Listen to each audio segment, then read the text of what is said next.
Catéchisme catholique de la crise dans l'Église, question 29. Tous les textes de Vatican II sont-ils à rejeter? Réponse. On peut diviser les textes du Concile Vatican II en 3 groupes.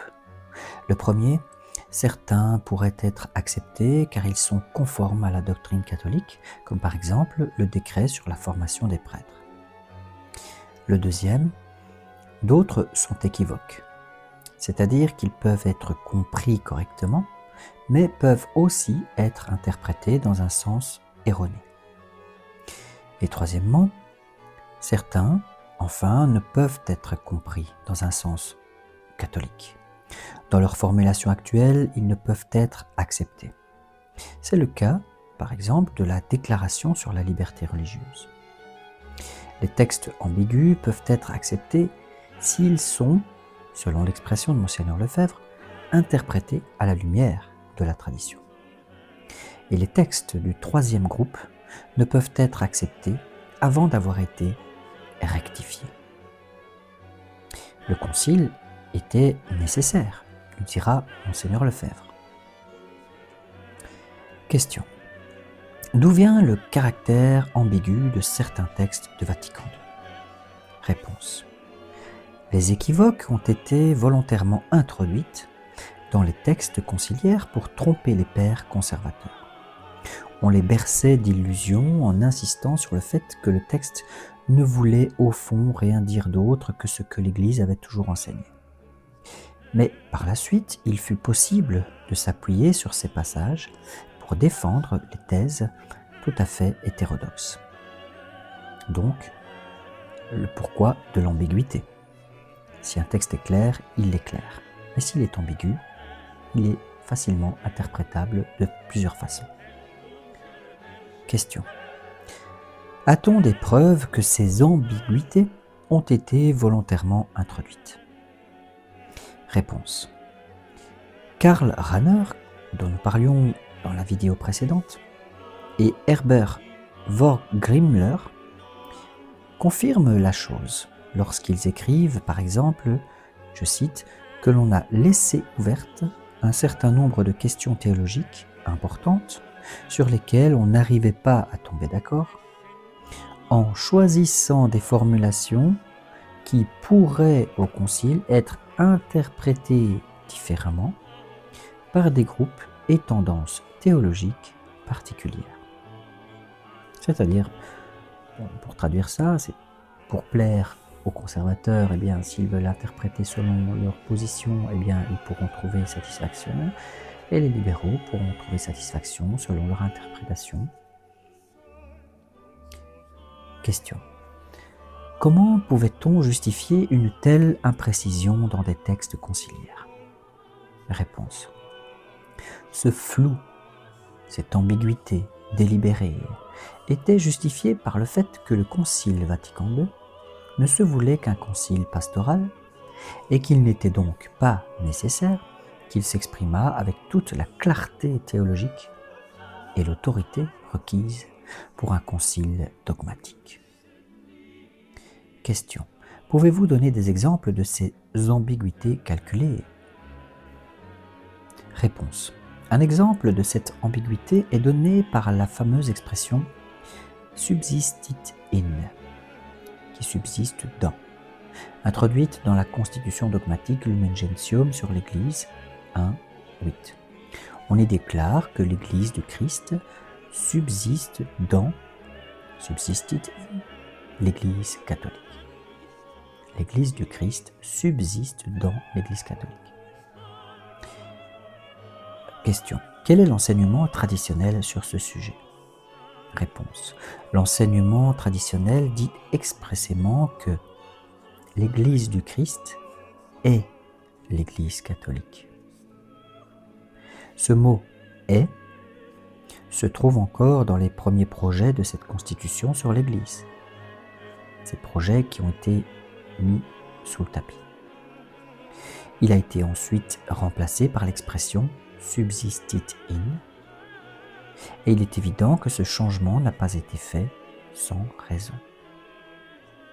Question. Pourquoi le mot « est » est-il ici important? Réponse. L'Église catholique n'est pas seulement une certaine réalisation de l'Église du Christ, elle est l'Église du Christ, ce qui signifie qu'il y a une identité absolue entre l'Église fondée par le Christ et l'Église catholique. Les autres communautés ecclésiales n'appartiennent jamais à l'Église du Christ.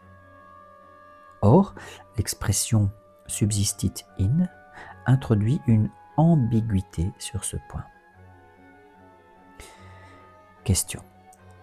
La Congrégation pour la doctrine de la foi n'a-t-elle pas donné la bonne interprétation de ce subsistit in dans ses documents d'août 2000, dans le document du pape Jean-Paul II notamment, Dominus Iesus, et aussi en juillet 2007 ? Eh bien, la Congrégation pour la doctrine de la foi a rejeté l'interprétation moderniste, la plus extrémiste de ce texte, celle selon laquelle l'Église catholique ne serait qu'une réalisation parmi d'autres de l'Église du Christ. Mais on verra plus loin, à la question 45, qu'elle ne réaffirme pas pour autant la doctrine traditionnelle, celle selon laquelle l'Église catholique est purement et simplement l'Église du Christ. La formule subsistit in permet en effet de soutenir qu'il existerait, en dehors de l'Église catholique, de véritables réalités ecclésiales. Question. Sait-on qui est à l'origine de cette nouvelle expression subsistit in ? Réponse. C'est le pasteur protestant Wilhelm Schmidt qui a revendiqué la paternité de cette nouvelle expression. Et voici son témoignage. J'étais alors pasteur de l'église de la Sainte-Croix à Bremen-Horn. Et pendant les 3e et 4e sessions, j'étais observateur au concile comme représentant de la fraternité évangélique Michael, à l'invitation du cardinal Béat. J'ai proposé par écrit la formulation subsistit in à celui qui était alors le conseiller théologique du cardinal Frings, Joseph Ratzinger, futur pape Benoît XVI, qui l'a alors transmise au cardinal. Fin du témoignage du pasteur. Question 30. Quelles sont les principales erreurs de Vatican II ? Réponse. Les 2 erreurs conciliaires les plus nocives sont la liberté religieuse et l'œcuménisme, qui seront traités en détail dans les 2 prochains chapitres. À cela s'ajoute l'enseignement sur la collégialité épiscopale. Nous verrons en quoi cela consiste. Enfin, on trouve dans maints textes du Concile une croyance naïve au progrès et un émerveillement devant le monde moderne qui sont vraiment effrayants. Question. Qu'est-ce que la collégialité épiscopale ? Et en quoi est-ce un problème ? Eh bien, selon la tradition, chaque évêque a l'autorité sur son diocèse, et seulement sur son diocèse, et le pape seul a juridiction sur toute l'Église universelle. Le principe de la collégialité épiscopale nuit à cet exercice personnel de l'autorité. Le pape et les évêques sont invités à diriger l'Église en commun de façon collégiale. En conséquence, l'évêque n'est plus qu'en théorie le chef de son diocèse, et en pratique, il est lié, au moins moralement, par les décisions de la conférence épiscopale et des conseils presbytéraux et des différentes assemblées. Rome, même, n'ose plus s'affirmer devant les conférences épiscopales, mais cède souvent à leur pression. Question. D'où vient cette idée de la collégialité épiscopale ? Réponse. Le principe de la collégialité épiscopale se rapproche de la façon dont les schismatiques orientaux conçoivent l'autorité dans l'Église. On y trouve aussi l'influence de l'idée d'égalité propagée par Jean-Jacques Rousseau et la Révolution française. Et Rousseau niait l'existence d'une autorité voulue par Dieu et attribuait tout pouvoir au peuple. C'est donc en opposition avec l'enseignement de la Sainte Écriture. Dans la lettre aux Romains, l'apôtre Paul écrit « Que chacun se soumette aux autorités en charge, car il n'y a pas d'autorité qui ne vienne de Dieu. Si bien que celui qui résiste à l'autorité se rebelle contre l'ordre établi par Dieu. » Question. Y a-t-il un lien entre la collégialité et les deux erreurs principales du Concile, la liberté religieuse et l'œcuménisme? Réponse. Ces trois erreurs du Concile, liberté religieuse, collégialité et œcuménisme, correspondent aux principes de la Révolution française. Liberté, égalité, fraternité. Liberté religieuse, liberté. Collégialité, égalité d'autorité. Et œcuménisme, fraternité entre toutes les religions. Et voilà. Le cardinal Suenens disait que Vatican II avait été 1789 dans l'Église. Que représente 1789? C'est l'état d'esprit, égalité, fraternité et liberté. Question. Dans quel texte conciliaire trouve-t-on une croyance naïve au progrès? Réponse. L'exemple le plus grave d'une croyance naïve au progrès se trouve dans le document Gaudium et Spes, Constitution pastorale sur l'Église dans le monde d'aujourd'hui. On y chante, d'une manière étonnante, le progrès du monde moderne, qui pourtant s'éloigne toujours davantage de Dieu. On lit au paragraphe 12, je cite, « Croyants et incroyants sont généralement d'accord sur ce point. Tout sur la terre doit être ordonné à l'homme comme à son centre et à son sommet. » Et on lit aussi au paragraphe 57, « Les chrétiens sont exhortés à travailler avec tous les hommes à la construction d'un monde plus humain. » Ce monde dont l'homme est le centre et la fin, et dans lequel tout doit collaborer à la réalisation du paradis terrestre, correspond à l'image que les francs-maçons se font du monde, et non à l'image des chrétiens et du royaume de Dieu dont Jésus parle, qui dit notamment « Mon royaume n'est pas de ce monde ». Question. Quelle est la doctrine chrétienne sur ce point? Réponse.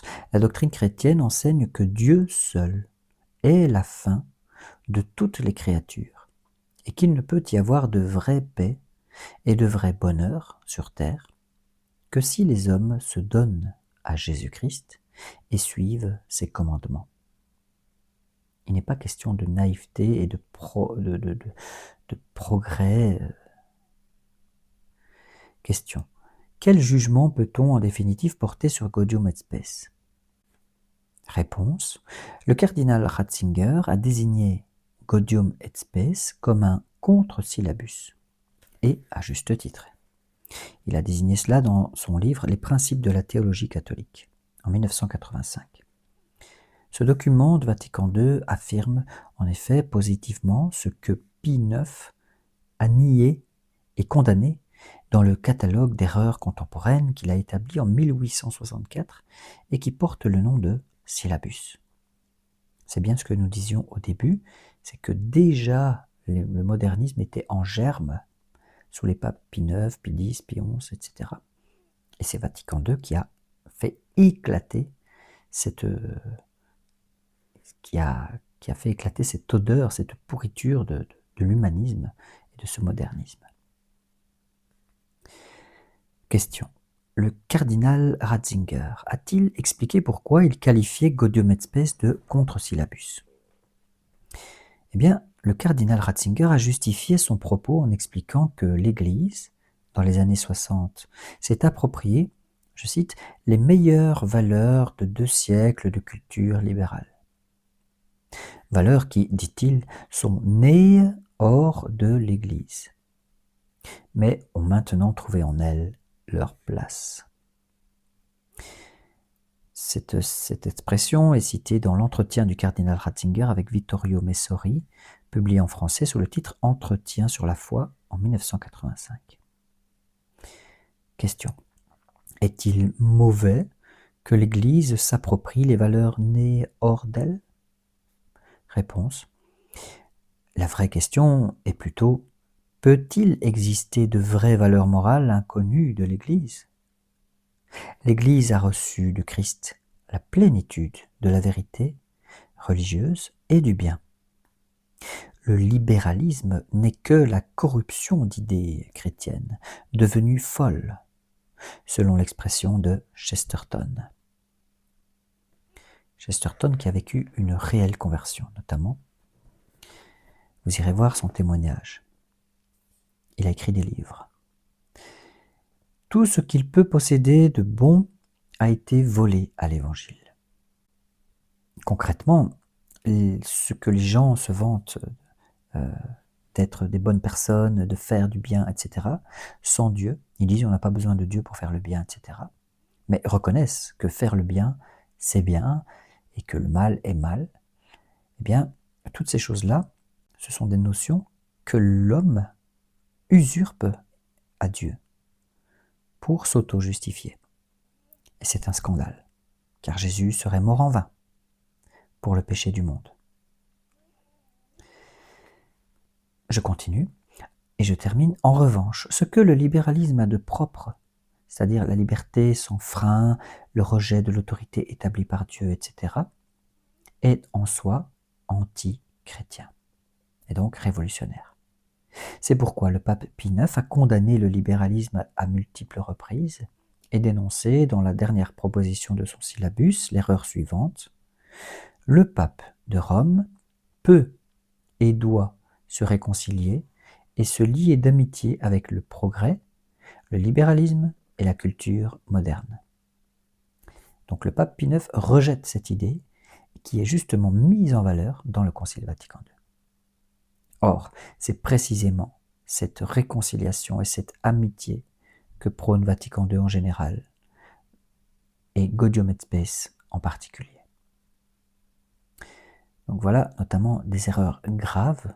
Et pourquoi Monseigneur Lefebvre, avec d'autres bien sûr, ont résisté à cet esprit humaniste, naturaliste, c'est-à-dire qui nie tout surnaturel, qui nie l'autorité de Dieu,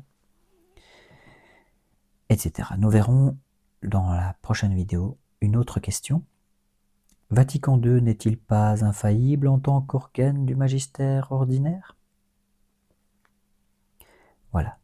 N'oubliez pas de prier, de ne pas seulement écouter ces vidéos-là, mais écouter aussi des choses spirituelles, et de lire le missel, de prier, les psaumes, de vous ressourcer, de faire des retraites, très important, pour vous concentrer sur la foi, l'espérance et la charité. Soyez bénis.